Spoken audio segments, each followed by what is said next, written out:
You're thinking, I want to buy a home, whether that's an investment property, your first property, or that move up property. You're like, what do I do first? Well, call a realtor, me, right? And what I'm going to do is I'm going to give you the best advice, which is then to reach out to a mortgage broker, right? And I know a few really good ones that, depending on where you bank or different opportunities, we've got brokers and we've got the different banking specialists that can help you get what you need out of your pre-approval, right? So once we know what you can spend, what your budget's comfortable with, again, just because you can afford something doesn't mean it's always a great idea to spend what you can afford. It's about finding what's going to be best for you and your family.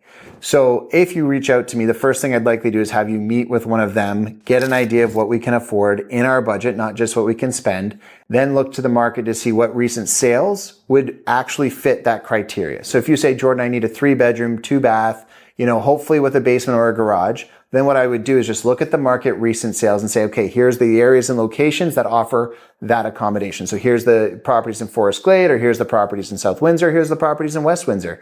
And then you can start to make decisions around kind of where you want to live and what options are kind of in the current market. Now, the nice part about the current market is we are very balanced. So likely if there was a sale last week for 400, the similar house will sell next week probably between 390 and 410. It's not going to be a drastic change like we had a few years ago.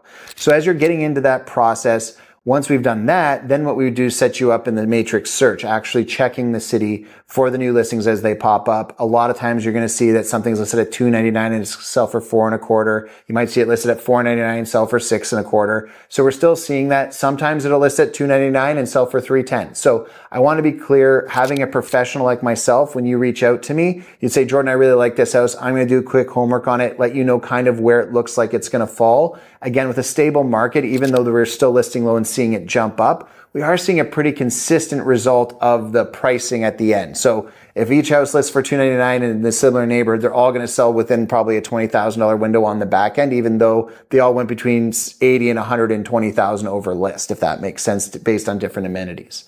So again, we'd get really clear about what our options are. And then again, if you do have a home to sell, or if you're just starting out and you're doing that, we make sure we take care of all of those things in the process, and then we start to make our offers. Again, in the economy, it's still better to be as cash offer as possible, which means we don't have any conditions.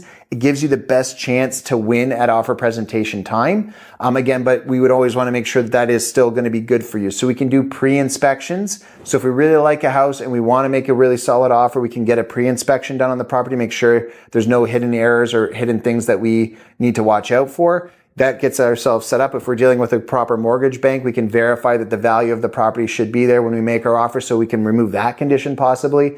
And again, even if we have a house to sell, we can look at the strategies around that. So again, there's all the strategies once we get to the level of making offers on properties that we want to make sure we're clear about. So when you're making decisions about that home that you want to live in, the next upgrade, that you're not going to be stuck in this quagmire of, oh, I didn't know this or I didn't know that. We're going to go over everything so that way we can be pre-approved, pre-qualified, and fully understand what to expect when we're making our offers, so that we can make the best decisions for you in your future. If you want to reach out to me, you can call me at 519-562-1717. You can reach out at jordansilvester.com, or you can reach out via email at jordan@silvesters.ca. Would be more than happy to chat.